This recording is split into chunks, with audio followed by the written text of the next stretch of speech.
നമസ്കാരം. ഈ ടീം ലളിതത്തിലേക്ക് സ്വാഗതം. വിപണി ഇന്നും ഇടിവിലാണ് ക്ലോസ് ചെയ്തിരിക്കുന്നത്. തുടക്കത്തിലൊരു നേട്ടത്തിലേക്ക് തിരിച്ചെത്താനുള്ള ശ്രമം നടത്തിയെങ്കിലും അത് വിഫലമായിട്ടാണ് വിപണി നഷ്ടത്തിൽ തന്നെ ക്ലോസ് ചെയ്തിരിക്കുന്നത്. ഇന്നത്തെ ഇടിവിലുള്ള പ്രധാനപ്പെട്ട ഘടകങ്ങൾ എന്തൊക്കെ, വിപണി തിരിച്ചടിയിൽ നിന്ന് ഉടൻ കരകയറുമോ, ഇനി ശ്രദ്ധിക്കേണ്ട ഘടകങ്ങൾ എന്തൊക്കെ നമുക്ക് നോക്കാം. അപ്പം ഇന്നത്തെ വിപണി ഒരു പ്രകടനം നോക്കുകയാണെങ്കിൽ തുടർച്ചയായി മൂന്നാം വ്യാപാരത്തിലാണ് ഇന്ത്യൻ ഓഹരി വിപണി നഷ്ടം രേഖപ്പെടുത്തിയിരിക്കുന്നത്. ഇന്നൊരു 0.25%, 0.5% ഒരു നഷ്ടം രേഖപ്പെടുത്തി നിഫ്റ്റി സെൻസെക്സും ക്ലോസ് ചെയ്തു. ഇതോടെ അവസാന 6 വ്യാപാര ദിനങ്ങളിലും 5ലും ആഭ്യന്തര ഓഹരി നഷ്ടം നേരിട്ടാണ് കടന്നുപോയിരിക്കുന്നത്. ഇതിൽ നിന്നും 2%-2%-ലേറെയുള്ളൊരു തിരുത്തൽ നേരിട്ടതായി നമുക്ക് കാണാനാകും. പിന്നെ നോക്കുകയാണെങ്കിൽ banking, consumer durables, financial, oil and gas വിഭാഗങ്ങളിൽ ഓഹരികൾ നേരിട്ടൊരു തിരിച്ചടിയാണ്, അല്ലെങ്കിൽ ലാർജ് ക്യാപ് ഓഹരികളിൽ നേരിട്ടൊരു തിരിച്ചടിയാണ് പ്രധാനപ്പെട്ട സൂചികൾ ഡ്രാഗ് ചെയ്തത് നമുക്ക് കാണാൻ കഴിയും. അപ്പം തുടക്കത്തിൽ നേരിട്ട തിരിച്ചടിക്ക് ശേഷം അതിശക്തമായിട്ട് രണ്ടാം സെഷനിലോട്ട് വരുമ്പോഴത്തേക്കും ഒരു ശക്തമായ തിരിവ് വരാൻ നോക്കിയെങ്കിലും വിൽപ്പന സമ്മർദ്ദം കടുക്കുന്നുണ്ട്. നിർണായകമായൊരു സപ്പോർട്ട് നിലവാരം തകർത്തതോടെ ഇന്നത്തെ ഒരു ദിനം മുഴുവൻ തന്നെ റെഡായിട്ട് നിന്നു, അല്ലെങ്കിൽ ഇന്നത്തെ താഴ്ന്ന നിലവാരത്തിന് സമീപമാണ് ക്ലോസ് ചെയ്യാൻ സാധിച്ചത്. അപ്പം ഇന്നത്തെ വ്യാപാരത്തിനോട് ഒടുവിൽ നോക്കുകയാണെങ്കിൽ NSE മുഖ്യ സൂചിയായ നിഫ്റ്റി ആകട്ടെ 174 പോയിൻറ്റ് താഴ്ന്ന് 24,543 ക്ലോസ് ചെയ്തു. സമാനമായി നോക്കുകയാണെങ്കിൽ BSEയുടെ അടിസ്ഥാന സൂചിയായ സെൻസെക്സ് ആകട്ടെ 636 പോയിൻറ്റ്, അതായത് 0.78% ഇടിവോടുകൂടി 80,738 ക്ലോസിംഗ് രേഖപ്പെടുത്തിയത്.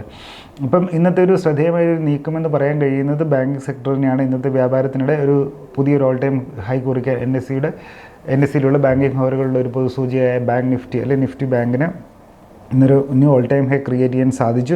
പക്ഷേ വിൽപ്പന സമ്മർദ്ദം കടുത്തോടെ നിഫ്റ്റി ബ്രോഡർ മാർക്കറ്റിലെ സെൻറ്റിമെൻറ്റ്സ് മിക്സ്ഡ് ആയതോടുകൂടി തന്നെ ആ നേട്ടം കൈവിട്ടാണ് ക്ലോസ് ചെയ്തത്. അപ്പം ഇന്നത്തെ ഒരു നോക്കുകയാണെങ്കിൽ ബാങ്ക് നിഫ്റ്റി 56,141 പുതിയ അല്ലെങ്കിൽ ഓൾ ടൈം ഹൈ തിരുത്തി എഴുതിയത്. പക്ഷേ ക്ലോസിംഗ് നോക്കുമ്പോഴത്തേക്കും 303 പോയിൻറ്റ് ഡൗണായി 57,600 നിലവാരത്തിലാണ് ക്ലോസിംഗ് രേഖപ്പെടുത്തിയിരിക്കുന്നത്.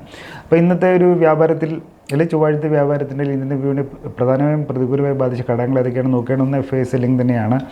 അപ്പം വിദേശ നിക്ഷേപ സ്ഥാപനങ്ങൾ ഇപ്പം ഏപ്രിൽ പകുതിക്ക് ശേഷം ഒരു ബൈങ്ങിലോട്ട് പോയെങ്കിലും റീസെൻ്റ് ആയിട്ടുള്ളൊരു വിപണിയിൽ ഉണർവ് കാരണം വാല്യുവേഷൻ ഉള്ളൊരു കൺസേണുകളും ഗ്ലോബലായിട്ടുള്ള ചില നെഗറ്റീവ് ഫാക്ടേഴ്സും കാരണം FIയുടെ സെല്ലിങ്ങിലോട്ട് പോകുന്ന രൂപയുടെ മൂല്യം ഇടിയുന്നുണ്ട്. തുടങ്ങിയ കാരണങ്ങളാലൊക്കെ FIs ഒരു വിൽപ്പന സമ്മർദ്ദം സൃഷ്ടിക്കുന്നത് ഇന്ത്യൻ വിപണിയുടെ മുന്നോട്ടുള്ള ഒഴുക്കിനെ തള്ളിടുന്നുണ്ട്. അവസാനം 2 വ്യാപാര ദിനങ്ങളും നോക്കിയാലും വിദേശ നിക്ഷേപ നെറ്റ് സെല്ലേഴ്സ് ആയിരുന്നു. ഏകദേശം 9,000-ലധികം കോടി രൂപയുടെ സെല്ലിംഗാണ് ഇപ്പോൾ ഇതിനകം നടത്തിയിട്ടുള്ളത്. അപ്പോൾ FI സെല്ലിങ്ങിന് എപ്പോഴും ഒരു മാർക്കറ്റിനെ സംബന്ധിച്ചിട്ട് ആ ഒരു കുതിപ്പിൻ്റെ വേഗത്തെ തള്ളിടുന്നൊരു ഘടകം തന്നെയാണ്. ഇപ്പം FIസിൻ്റെ അല്ലെങ്കിൽ ഫോറിൻ ഇൻസ്റ്റിറ്റ്യൂഷൻ ഇൻവെസ്റ്റേഴ്സിൻ്റെ ഭാഗത്തുനിന്നൊരു സെല്ലിംഗ് പ്രഷർ കൂടുന്നത് വിപണിയെ ബാധിക്കുന്നുണ്ട്. രണ്ടാമത് നോക്കുകയാണെങ്കിൽ ജിയോ പൊളിറ്റിക്കൽ കൺസേണുകളുണ്ട്. ഇപ്പം പശ്ചിമേഷ്യയിലും ഇസ്രായേൽ പലസ്തീൻ്റെ ഒരു വിഷയം നിൽക്കുമ്പോൾ തന്നെയാണ് കിഴക്കൻ യൂറോപ്പിൽ ഉക്രൈൻ റഷ്യയിലും തമ്മിലും ഒരു വിഷയം അല്ലെങ്കിൽ പുതിയൊരു ഡ്രോൺ അറ്റാക്കൊക്കെ നടന്നതിന് ശേഷമുള്ളൊരു സംഘർഷം അവിടെ വ്യാപിക്കുന്ന രീതിയിൽ നടക്കുന്ന ഒരു വശത്ത് അവർ തമ്മിലുള്ളൊരു സന്ധി സംഭാഷണം നടക്കുന്നതിനിടയിലാണ് ഇത്രയും വലിയൊരു അറ്റാക്ക് റഷ്യ സമീപകാലത്ത് നേരിട്ട ഏറ്റവും വലിയൊരു അറ്റാക്കിന് അവർ സാക്ഷ്യം വഹിച്ചത്. അപ്പോൾ അതുകൊണ്ട് തന്നെ റഷ്യ അതിക്രമം ഈ ഒരു സംഭവത്തിന് ശേഷം യുക്രൈൻ പ്രസിഡന്റ് സെലൻസ്കിയുടെ ഭാഗത്ത് വന്നേക്കുന്ന ഒരു വാണിംഗ് എന്ന് പറയുന്നത് റഷ്യ അതിക്രമം അവസാനിപ്പിച്ചില്ലെങ്കിൽ വീണ്ടും ഡ്രോൺ ആക്രമണം നടത്തുമെന്നാണ്. ഒരു എസ്കലേഷനും ഉള്ള രീതിയിലൊക്കെ ഒരു സൂചനകളാണ് നൽകുന്നത്.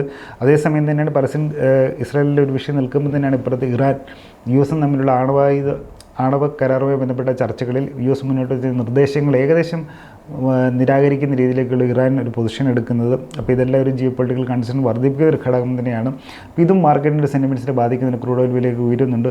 പൂർണ്ണമായിട്ട് ഇതുമായി ബന്ധപ്പെട്ടിട്ടല്ലെങ്കിൽ പോലും അപ്പം ഇതെല്ലാം നമ്മുടെ ഡൊമസ്റ്റിക് മാർക്കറ്റിനെ സംബന്ധിച്ച് നെഗറ്റീവായൊരു ഫാക്ടേഴ്സാണ്. പിന്നെ നോക്കിയാലും വ്യാപാര യുദ്ധം US ചൈനയും തമ്മിലൊരു റെസിപ്രോക്കൽ താരിഫൊക്കെ പിൻവലിച്ച് ഒരു സമാധാനത്തിൻ്റെ പാതയിലേക്ക് എത്തിയെങ്കിലും 2 രാജ്യങ്ങളുടെയും ഭരണത്തലവന്മാർ തമ്മിൽ ഒരു സംഭാഷണം നടത്തുന്നതിന് മുന്നോടിയായിട്ടുള്ള പക്ഷേ ആ ചർച്ചകളിലും പ്രസ്താവനകളിലുമൊക്കെ ബന്ധം വഷളാകുന്നതിൻ്റെ സൂചനകളാണ് നൽകുന്നത്. അപ്പം വീണ്ടും വ്യാപാരത്തെ സംബന്ധിച്ച് ആശങ്കകൾ വിപണിയെ സംബന്ധിച്ച് ബാധിക്കുന്നുണ്ട്. US ഡോളറിനെതിരെ അതേപോലെ തന്നെ നോക്കുകയാണെങ്കിൽ വ്യാപാര കരാർ ഒരു പുരോഗതി സംബന്ധിച്ചുള്ള ആശങ്കകളും വിപണിയെ നെഗറ്റീവായി ബാധിക്കുന്നുണ്ട്. അപ്പം ഇതൊക്കെയാണ് മാർക്കറ്റിനെ സംബന്ധിച്ച് നെഗറ്റീവായിട്ട് ബാധിക്കുന്ന ഒരു ഘടകങ്ങളെന്ന് പറയുന്നത്. ഇനി നിഫ്റ്റിയുടെ ഒരു അനാലിസിസ് അല്ലെങ്കിൽ നാളത്തെ സാധ്യത നമുക്ക് നോക്കുകയാണെങ്കിൽ അതിന് മുന്നോടിയുള്ള ടെക്നിക്കൽ അനാലിസിസ് നോക്കുകയാണെങ്കിൽ ഇന്നത്തെ ഒരു പ്രകടനം നോക്കുമ്പോൾ ഒരു വോൾട്ടർ ട്രേഡിംഗ് സെഷനാണ് നമുക്ക് കാണാം. അതിൻ്റെ അവസാനം മാർക്കറ്റ് നഷ്ടത്തിൽ തന്നെ ക്ലോസ് ചെയ്യുന്നു.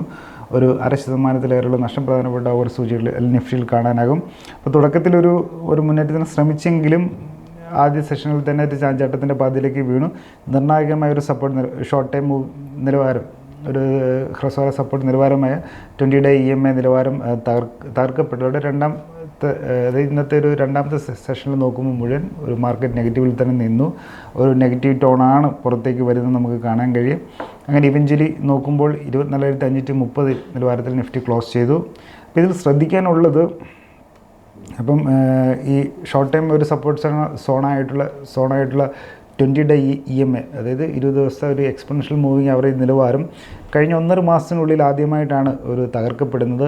അപ്പോൾ ഇന്നത്തെ ഒരു വീഴ്ചയ്ക്ക് ഇച്ചിരി ശക്തി ഉള്ളതിനാൽ തന്നെ ഇത്തരമൊരു സാഹചര്യം നിഫ്റ്റിയെ ഒരു കൂടുതൽ താഴ്ചകളിലേക്ക് തള്ളിവിടാൻ വഴി ഒരുക്കുന്നത് തന്നെയാണ്. 24,200, 24,000 നിലവാരങ്ങളിലേക്ക് തള്ളിവിടാവുന്നതാണ്. പക്ഷേ ഇവിടെ അതിനാണ് ബാങ്ക് നിഫ്റ്റിയുടെ ഇന്നത്തെ ഒരു ഓൾ ടൈം ഹൈ സൂചിപ്പിച്ചതും. ബാങ്കിങ് സെക്ടറിലൊരു ഉണർവ് ഈ വീഴ്ചയുടെ ആഘാതത്തെ അല്ലെങ്കിൽ വീഴ്ചയുടെ വേഗത്തെ പരിമിതപ്പെടുത്തുമെന്ന് തന്നെയാണ് കരുതുന്നത്. അതുകൊണ്ട് തന്നെ വെള്ളിയാഴ്ചത്തെ RBIയുടെ യോഗവും അതിൻ്റെ കമൻട്രിയും നിർണായകമാണ്. അപ്പം ഇപ്പോഴത്തെ രീതി നോക്കുമ്പം 20-day EMA നിലവാരം തകർക്കപ്പെട്ടത് ഒരു നെഗറ്റീവ് ടോൺ തന്നെയാണ് നൽകുന്നത്. പക്ഷേ ബാങ്കിങ് സെക്ടർ ഒരു ഉണർവ് കാണിക്കുന്നത്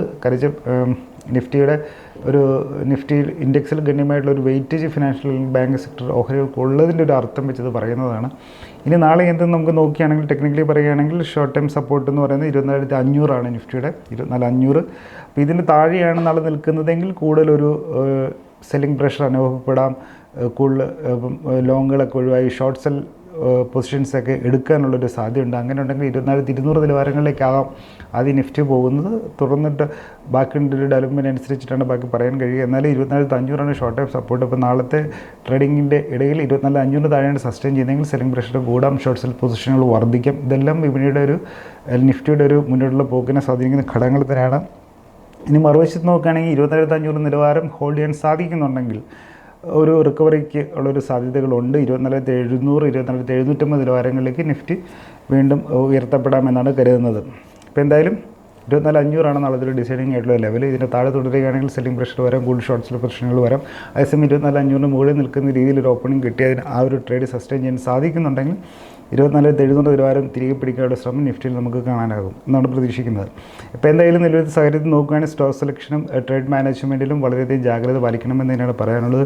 ഗ്ലോബൽ ഫാക്ടേഴ്സൊക്കെ തന്നെ നമ്മൾ മാർക്കറ്റിനധികം സ്വാധീനിക്കുന്ന ഒരു പശ്ചാത്തലത്തിൽ പ്രത്യേകിച്ചും RBIയുടെ ഉണ്ട്. പക്ഷേ അത് വെള്ളിയാഴ്ചത്തേക്ക് അതിൻ്റെ ഒരു തീരുമാനം വരത്തുള്ളൂ. ഇപ്പോൾ എന്തായാലും ഒരു ജാഗ്രത പാലിക്കുക തന്നെയാണ് പറയാനുള്ളത്.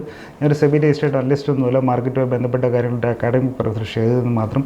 എല്ലാവർക്കും നല്ലൊരു ദിനം ആശംസിച്ചുകൊണ്ട് നിർത്തുന്നു. വീണ്ടും കണ്ടുമുട്ടാം. നന്ദി, നമസ്കാരം.